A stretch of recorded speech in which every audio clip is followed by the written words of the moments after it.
Republican Congressman Jack Kingston of Georgia and California Congressman Xavier Becerra, the chairman of the House Democratic Caucus. Welcome to you both, gentlemen. Smiling, looking happy to be next to each other. A great shining example of bipartisan joy.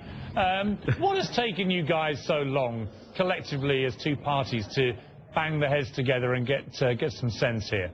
Let me start with you, if I may, Jack Kingston. Well, I think you have to go through this process. As you know, we're not real wild about Obamacare. So we tried our best to defund it. Then we tried to delay it. And then we tried to put Congress under it and tried to have individuals treated the same way as corporations are. And we lost those battles. And we wanted to go to negotiation with the Senate. And that's one where now we have some agreement that we will do a lot more negotiating. But, sometimes you have to go through these things. It's just part of democracy. It's not always clean. It's not always easy. But I think that the good thing is that we do have a process that allows us to have these debates, and yet we all know that we have to get back to work in the morning and try to come up with solutions on the budget and solutions on health care that are in the interest of America. Xavier Becerra, the rule of battle is you never start a fight you can't win. What it seemed to most observers here, seasoned observers of Washington, was that the battle that was struck to try and defund Obamacare was from the very start fatally flawed, because it was never going to succeed, even ideologically, with more moderate members of the Republican Party. So from a political point of view, that whole game plan was a disaster from day one, wasn't it?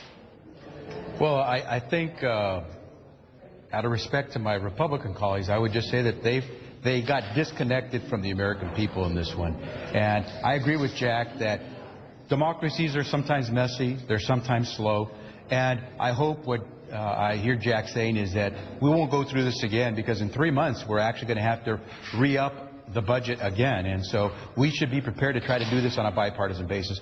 This is the way we do it. You just can't always hit the ball out of the park in the bottom of the ninth inning with 2 outs. And so we can't continue to do this, because the folks who suffer aren't so much members of Congress. It's the folks back home.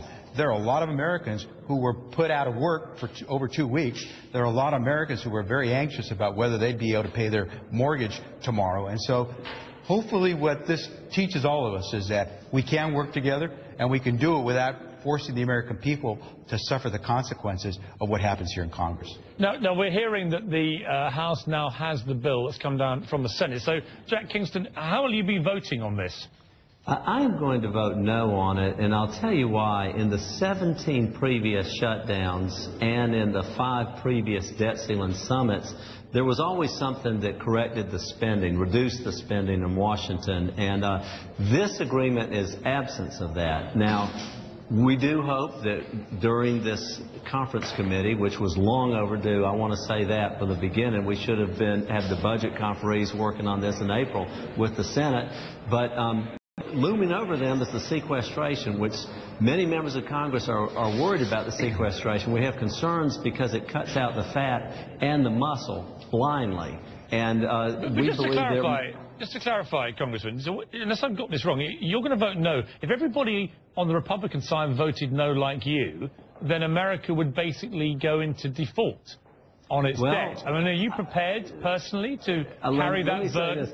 Having voted 3 times to keep the government open with the CR 2 weeks ago, I think I've shown that I do not want the government to shut down, nor do I want the government to default. You say that, but with respect to you, Congressman, if everybody else did what you're doing tonight, then that's exactly what would happen. And I just put it to you again, given that Speaker Boehner has admitted that you have lost the battle, what is the point in voting no when the only direct result of that would be America going into a catastrophic economic default? I'm curious.